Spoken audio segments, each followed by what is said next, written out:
which one should we do? Well, the first one maybe is, I guess, topical to our time. Right. Um, Pro-life first choice. So we have Samantha, 28-year-old college student, 18 weeks pregnant, has a history of cardiac disease. Samantha's doctor's concerned about continuing his recommended termination. She's reluctant, worried about her faith in God's view. Mhm. Um, I guess that's what she's coming to talk to us about. So what might you advise Samantha in that moment? Who's Mm, what would I advise Samantha? Um, I think I would advise her. Well, I guess I would tell her that well, um, if she's coming to me for advice and what I would do in her position, I think I would do what's best for my health at, and if it depends on, and like if I'm going, like, let's say I do like continue with the birth, I would probably have like there's a chance if I have to like I wouldn't be there for my child, so I think that would be cruel to just leave them um after I just had them. Um but um I think I would honestly say like it is up to her at the end of the day, right? It's like it's her choice and whatever she chooses to do, I'm going to honor that choice because that's she is my client and I can't just force these thoughts into her like these beliefs to her and um but if she were to ask me what I would do, I would tell her that. But yeah. That is hard. I don't like that one at all. yeah. Yeah. Yeah, and I think the challenge being that like especially if she's coming to seek our counsel, like that whatever we would choose, right, isn't even the what we would necessarily talk to her about. So I think that's the hard part is like really knowing that she's gonna want some sort of answer from us and then having to like redirect and shift it back into that space of her moral dilemma, I think, I guess, really, right? And so what does that mean for her? And I suppose if she were to lean more on her religious beliefs, meaning that she didn't feel able to, then having to sit in that like deep grief work, because then it seems like there's a possibility of endangering her life and her child's life and those things as she would move through. I don't know what her, probably, Yeah. um, so yeah. Yeah. I feel like there would be like a lot of trauma that she would have to there's a lot of trauma already coming in. Like she's already like receiving this news that like if she if she continues with the pregnancy, like she might lose her life. That's already like a traumatic experience to like witness, right? And then the possibility of terminating a birth because it goes against your religion. Um, it's just there's just so much there, and I feel like it's just a really hard decision. And I like you said, you don't want to sway her one way or another because that isn't our place to. Our place is to just help and guide wherever this person wants to go.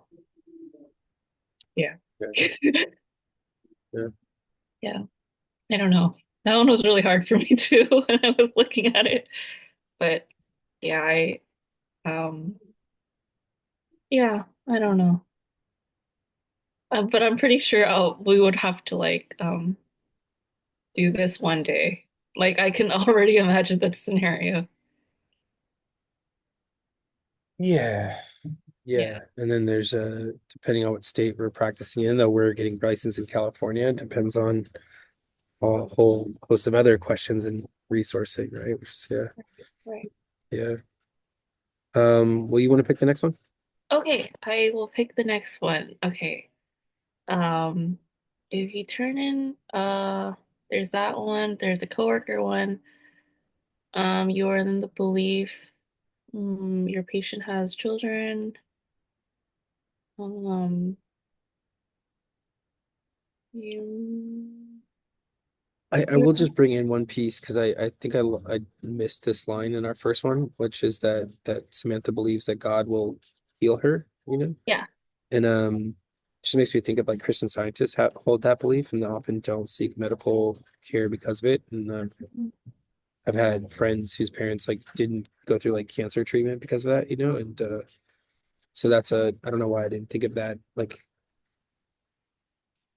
I feel like in the conversations we would have to have with that, like I don't like we wouldn't be in a position to question those beliefs either. So we would have to be holding that as truth with her as she then sits with her decision about whether or not to accept care. right. Do You you know, think, yeah, I think I didn't even read that part, but do you think you would offer to bring in family members or even her partner in like those sessions in? I mean, she's coming and saying like I'm having all this conflict with my family members because they don't agree with me. Right. Yeah, I guess I would be open to bringing them in or offering that. Would you like to have them to come in? But I think even if they came in, we're still there Yeah. in support of Samantha as she navigates that with her family. So it's, you know, Right. yeah, And yeah. yeah, I I don't have family members that like do that. So I don't have that lived experience, but I'm glad that you brought that up because I've heard about it, but I haven't like witnessed it or even had to deal with it. It really does. It really like in the instance of my friend, it like ripped her family in half because there's so much resentment to the choices that were made, you know, like Right. yeah, Right. yeah. That makes sense. That's, that's yeah, I don't know how to it's just that's also like more built in, more turmoil that's put on the person then, right? I'm sorry. Because of the conflict. Yeah, yeah, yeah. Yeah. Yeah. Okay. Hold on. I feel like my music is just so sorry. I'm getting so distracted. If you can hear it, I feel really bad. I can't know. I'm Okay. also in a public space, so apologies if there's noise. Oh no, no, that's okay. Okay. I want to choose like a hard one too because I feel like it's just more better if we. So I think I want to choose the third one. I think that this one's pretty hard. You are part of a healthcare team at a local hospital, and your patient comes from a culture in which it is considered wrong to tell patients that they are dying. You are of the belief that if you know the truth, you can prepare for it. Moreover, your patient has children who could benefit from a final farewell. You're unclear how to respond to a family's request to conceal the truth from a dying patient. You are concerned about who will make the right medical decisions towards the end of a patient's behalf and whether their wishes will be those of their family or even if they will be followed. You wonder, what if your client disagrees about what they would want and or what would be best for them clinically, what is the best thing to do, and what the hospital proposes.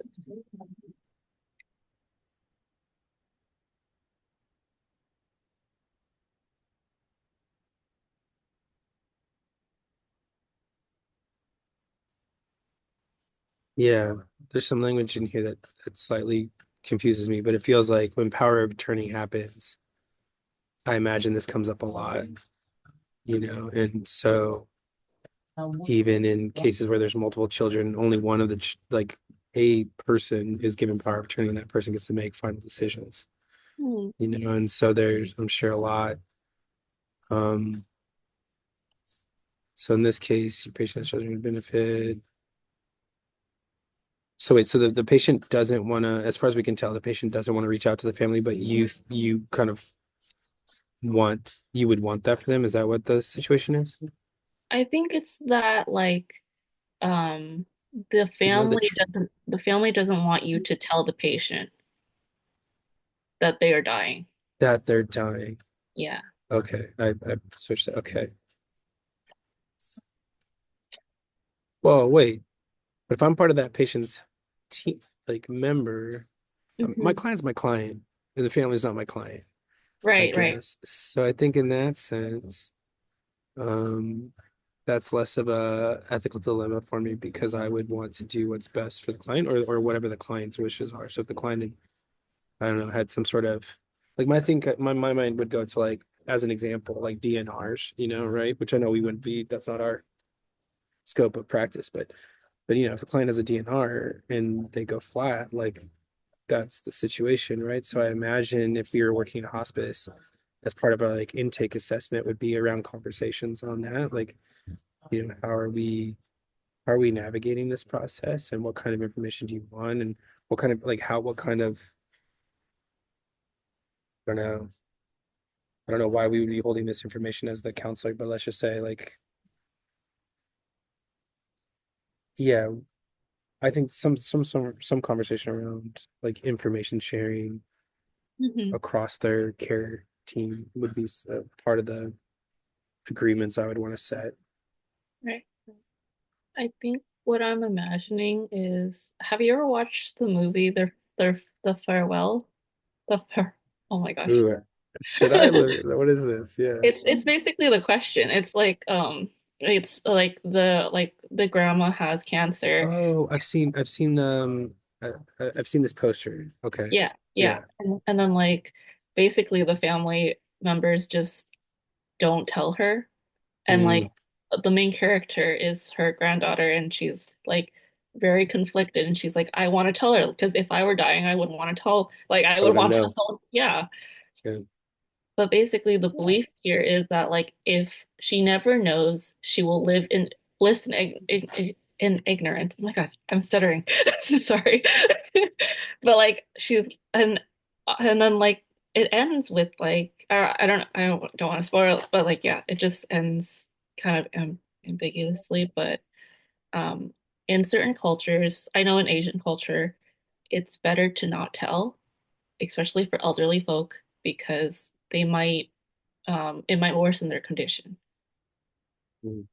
But I think that also is coming from like a collectivist culture, you know, and like because like I've grown up like an individualist like culture, I think I would want to know.